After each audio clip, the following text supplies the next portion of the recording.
Hello and welcome back to Many Adventures Mini. So first off, I want to apologize for not getting a video out last week. Life kind of caught up with me and this and that happened and I wasn't left with enough time in order to get a video out last week. But I wanted to get one out this week, and this week I am planning on painting a Dragonborn Paladin for one of the players in my D&D group. We had a miniature for her character before, but we found a new sculpt that she absolutely fell in love with, and we decided to get it and do a new one for her so she could have one that more closely embodied her character than the one we were currently using. So this is a bit of a long one, so we're going to go ahead and jump straight into the painting now. Alright, so here we are with our initial images for this Dragonborn Paladin that we're working on. I do like the sculpt for this one. It's really nice and dynamic with the large shield and the flowing cape. And it's got all the nice little chainmail details, and it really lets you just make a lot of it pop out. But the first thing I'm going to work on is I want to do a custom base for this one, so I mixed together some green stuff and just knead it together thoroughly before applying it to the little plastic base that it comes with, and I use my little putty pad that I have here to just flatten it down as much as possible, put it onto one of my cork toppers, trim away some of the excess, and just keep flattening it out until I get it to the thickness that I want before coming in and carving in this same cobblestone-like texture that I did before, although I'm using it in a different application this time, which you'll see in a little bit. But I'm just getting the basic shapes in there, carving it out with this metal tool. This is the best one I found amongst the tools that I have, though I'm looking at maybe getting some better sculpting tools in the future. But I flatten that out again just to get it all as even as I can before coming in with this silicone tool just to edge everything in, before I come in with this big rock that I just got in my backyard to give everything a stone texture and just wipe off any excess grit. And then I'm working on a conversion for this one, so I'm actually cutting the axe head off, and I take this other Dragonborn miniature I've got that had a warhammer, two-handed warhammer, and I cut the hammer head off of that one. Then I just clean up the edges and I glue it back onto the handle for the axe that I had pulled off. And it's a very simple conversion. I don't have to do anything extra, but now I've switched it from a paladin with shield and an axe to a paladin with shield and a hammer. And that's exactly how the player who uses this miniature plays. So that was an important detail. But when I'm done with that, I come over to my basing and apply this primer, and I go back over after I did that cleanup to get the little spots I missed. But then I'm going to use this black ink that I have. It's a Liquitex black ink, and I'm just going to run it through my airbrush to blacken up the base and do a black base coat on a lot of the miniature. This is one that I'm using experimenting with getting my zenithal method a little bit smoother, and then when I'm done with that I'll use the uniform gray like I usually do. And after I get that step, I actually have this white primer that's similar to the gray primer I have, but just a brighter tone, and I use that to get my bright highlights. And it's alright to go back to using primer again because it's still a kind of a paint. And I enjoyed using it in this application just because it's ready-made to go through my airbrush, so I don't have to mess around with mixing any other paints. But for painting the base, I take these 4 colors and put them on this different wet palette than you've seen before. I got a new one this week that I was playing around with to see how well it worked. But I start off with this darker dragon red and just paint it into the cracks, and I'm not worrying about being too accurate. It's actually okay if I'm a little bit messy. I want it to spill up onto the sides a little bit, but not necessarily too drastically. I want to keep the black surface going on there. So I'll just go over that 2 or 3 times, maybe 4 times with this thinned down dark red paint. And I'm sure you can see the effect that I'm intending on going with this one. I'm going for something like a lava effect. Like you've got some cooled chunks of magma with lava underneath, with just the cooled stone on top, which is the black rock. And I just gradually go up through lighter colors of red into this orange, and the brighter I go, it really starts to come together. And I like the effect that I'm getting. And I apologize that throughout this video I'm having trouble getting the camera to focus. I thought that having the camera up like this so you could see everything while bringing what I'm painting up closer so that you have a good view of it would be a good idea. But the camera seems to think that the grid on my mat is what it needs to be focusing on, and so unless I'm dominating the foreground with more with like my hands and what I'm painting, it doesn't really work very well. So I apologize for that, and I'll be trying to adjust my camera in the future to hopefully fix that, or just changing my camera angle to adjust. But when I'm done with the base for now, I move on to using some of this blue here to work on the cloak. And I start off a little bit too thin, hoping to go for kind of a glazing method, but this paint is a little bit too opaque, even when glazed down, for this to work very well. So I quickly kind of move away from this and start working on more wet blending style techniques, where I'll just have wet paint on the model in a couple of different shades, and I'll just blend them into each other like I'm mixing paint, but I'm using the model as my palette. And you can get some pretty cool transition effects if you do that. And you'll see here I'm just pouring on like several different shades of blue here, trying to get what I'm going for.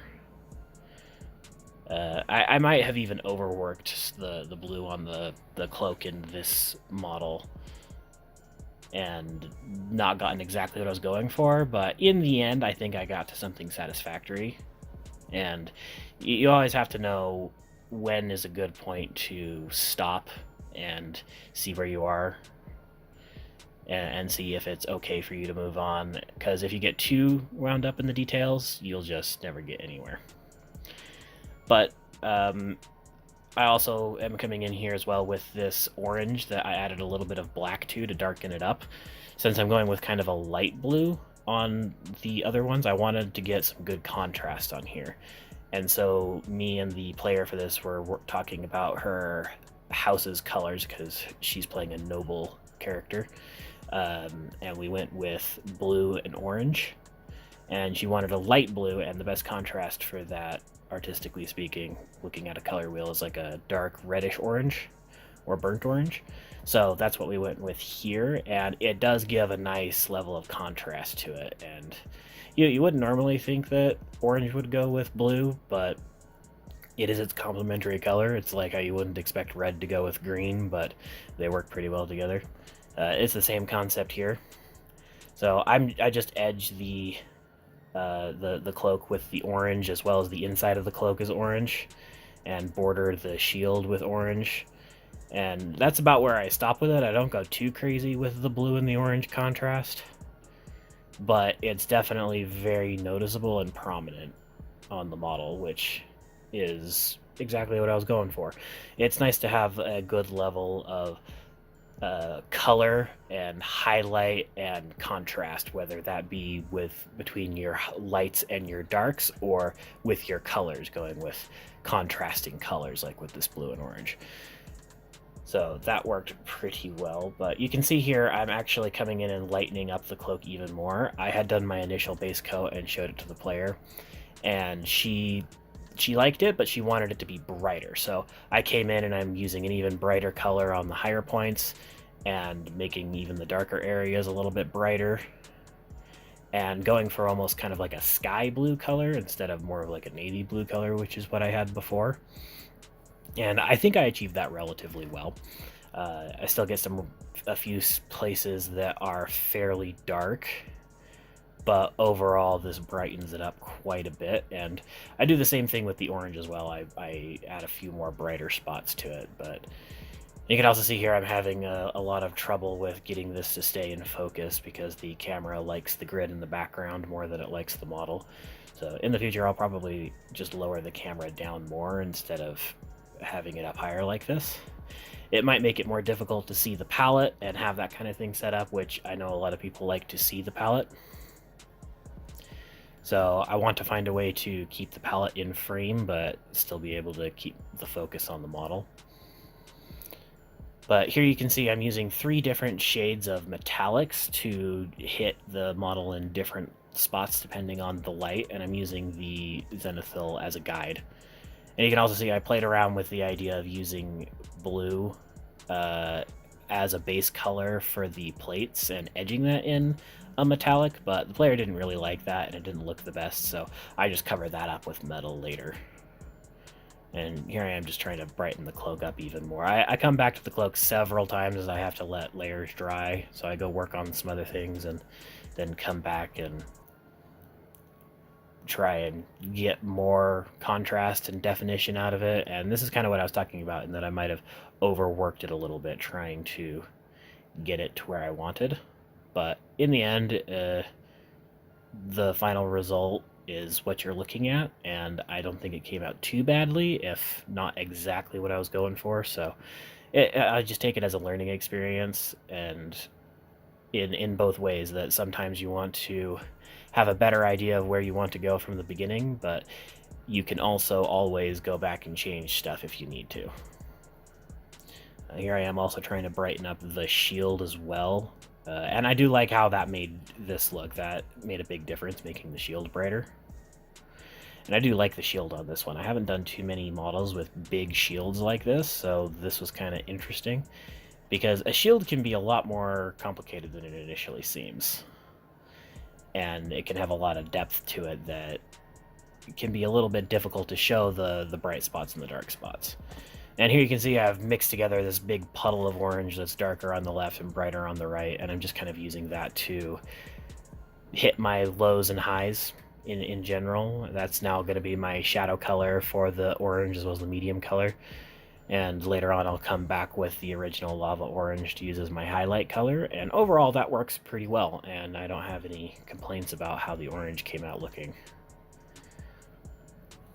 But I did spend probably way too much time on this cape. It took me forever to get this cape looking reasonably good, and it gave me more trouble than I really expected.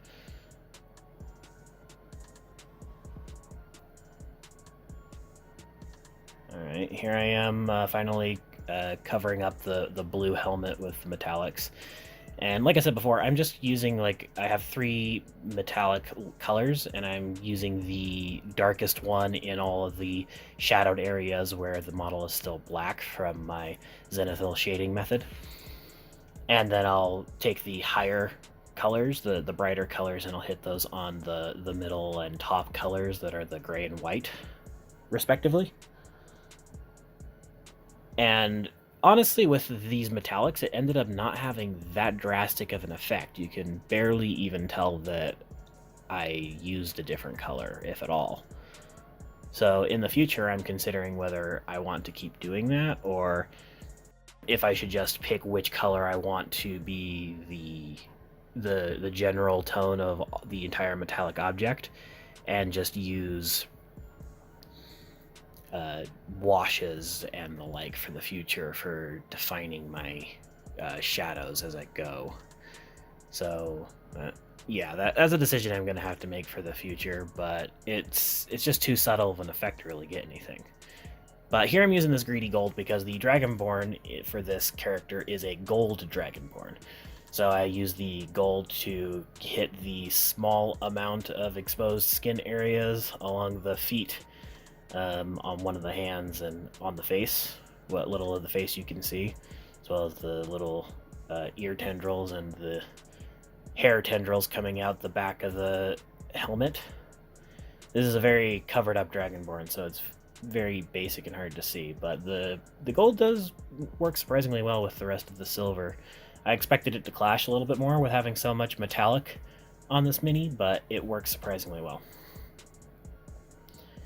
And so I'm just going in and touching up all of the metal. There's so much metal on this, and I'm trying to be careful to get my bright and dark metallics in the right places. And this is why I said I might not use this method again in the future, just because I went through a lot of extra time and effort to try and make sure that looked the way I wanted, and then you can hardly even tell I did anything. So when that's the case, I'm not sure it's worth the amount of time it took to do that.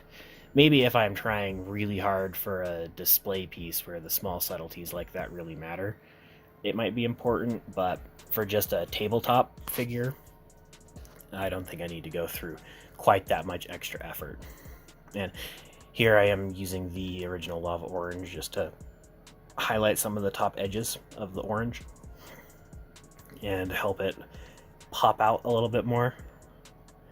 I definitely spent more time on this miniature than I have on most of them in the last little while. And I'm just using the skeleton bone here to hit the horns coming out of this helmet, just to give them a bone color.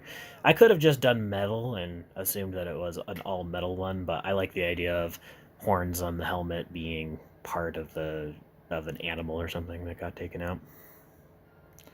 And I'll just use the oak brown here to color in this handle, so it's not just a solid metal handle, because I don't think that would make any sense. And now I'm kind of going on to the washing step. So I have this homemade indigo wash. It's a dark blue, and I use that to define the recesses in the cloak. This works pretty well. I maybe get it a little bit too dark in some places, but my homemade wash doesn't do too much staining, which is what I wanted, so that I could keep my brighter colors the same tone without having to go back over and paint on them even more than I already have, since I've done probably a good dozen coats of paint on that cloak, and I would rather not cake it on any thicker. But after that, I go on to this burnt umber wash, which I use to stain the color of the horns the right color, and I also put it on all of the gold skin because it's a great contrast for that. And I also use it on the orange since it's a subtler brown color and is a good shade for that. And after that, I move on to the black wash, which I use on all of the normal metallic pieces, not the gold. So I just cover the hammer and the armor, and this really just goes into the tiny little details and makes everything pop out.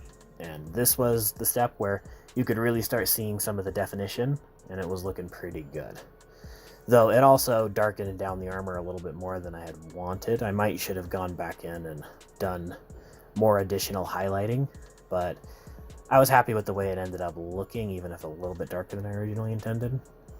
But then I'm using this demonic yellow again, and I'm dry brushing on the base a little bit to try and get a little bit of a glow effect, and I'm also using it on the mini around their legs to try and do this kind of like object source lighting to try and make it look like the base is glowing.